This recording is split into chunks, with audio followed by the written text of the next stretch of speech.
These are systems that I've developed with my team and by myself over the years that just make keeping retics or reptiles in general a whole lot easier.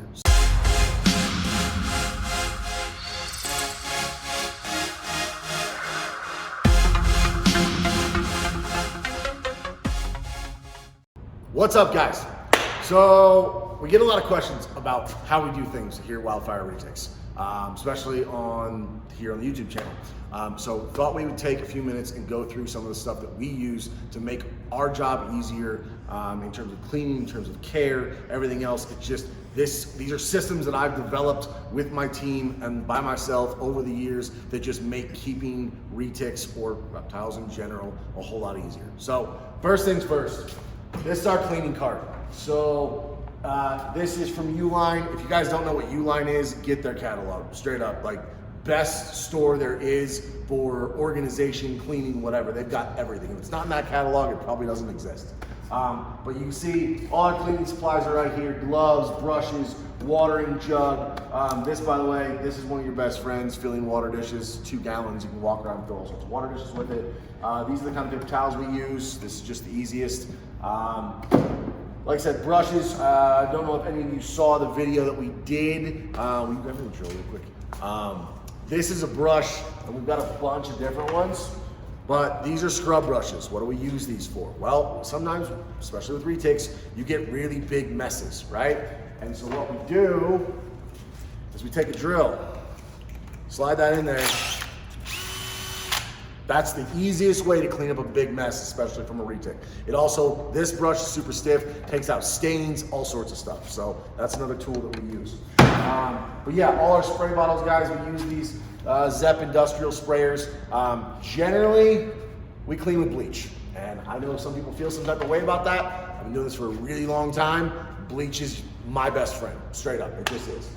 We do use some other cleaning supplies, chlorhexidine, sometimes we use some F10. I do like to mix things up a little bit, simply because certain bacteria can become resistant to certain chemicals, so keep the bacteria guessing, use different stuff. So that's our cleaning cart. Then we've got our medical cart. So lots of different stuff in here. Saline solution, iodine flush. This right here is a great product if you don't know about it. It's called Microcin.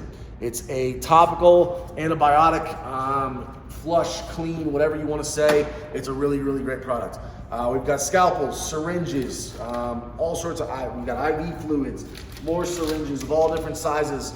All this stuff is just necessary to make sure that we can do the best we can in taking care of our animals, whether it's a mouth issue or they're constipated and we need to shoot some mineral oil up their cloaca, like whatever it is, we've got most of the tools here to do it. So that's our medical cart. And again, I like putting everything on carts because that way, if we're doing something, I can just say, hey, will you grab me that cart? And everything I need is on the cart. So that's really one of the carts.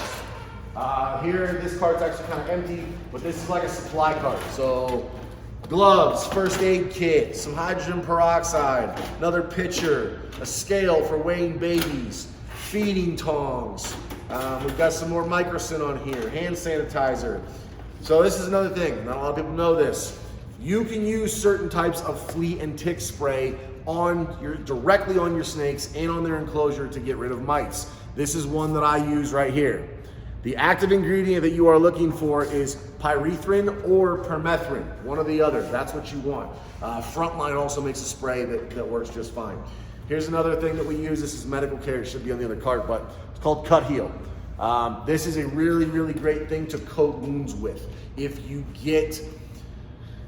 were feeding live, for instance, and your rat bit your snake, this is a great thing to, after you clean the wound and flush it, to seal it up with. Got a sprayer, because sometimes you need to wet down cages. And then down at the bottom, and I'm not gonna pull it all out, it's not that big of a deal, but we've got extra heat tape, extra thermostat probes, Velcro, extra locks, just, again, all that extra stuff you might need. Next thing, so this, obviously is a Home Depot bucket, and those are our hooks. Why are they in there? We keep a solution of bleach and water in the bucket, and that's where our hooks stay. Why? When you're using the hooks with multiple snakes, let's say you miss something. Let's say a snake develops an RI. You stick the hook in, use the hook on that snake that has an RI. You go and touch another snake with that same hook, you can transfer the RI. So we keep all the hooks and bleach all different kinds of hooks, okay? We've got all different shapes and sizes. What hook do I use the most? You guys already know. You see me use this hook all the time. This is a Mark O'Shea hook from Midwest Tongs. I have had this hook for almost 20 years and it's a little faded from the bleach. Other than that, this hook works great. Why do I like this hook? It's hefty, the way it's bolted in right there. It's also like, this is more of just like a touch and tap versus trying to pick the snakes up. I'm not trying to pick my retics up with hooks. So that's our hook couple. Last thing, and I built this myself.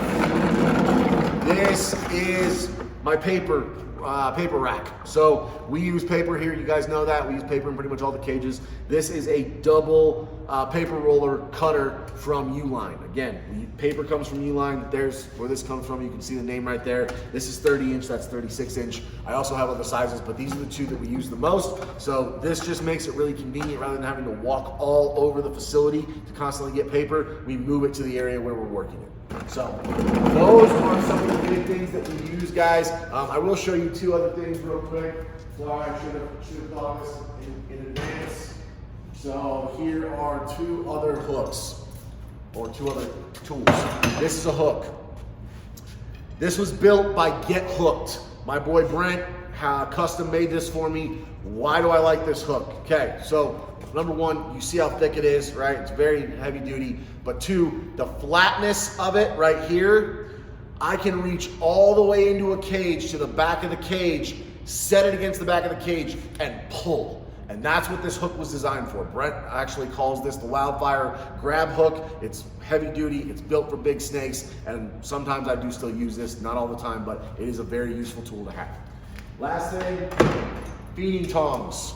Everybody has their own favorite set. This is mine. These are my Midwest Tongs. Again, I've had these for literally like 20 years. I've sent them back twice to Midwest Tongs and had the spring replaced. As you can see, it's messed up again because a snake grabbed it, and so I got to send it back. But anyways, that's what I use for feeding. Why? Especially when I'm feeding guinea pigs or smaller rabbits to certain snakes, it's just easier to hold it, stick it in there, let it go, boom, they get it. So anyways, these are some of the tools we use here, guys. Hopefully that helps. If you guys have any other questions, feel free to let us know. Happy to answer them. Otherwise, we'll see you later.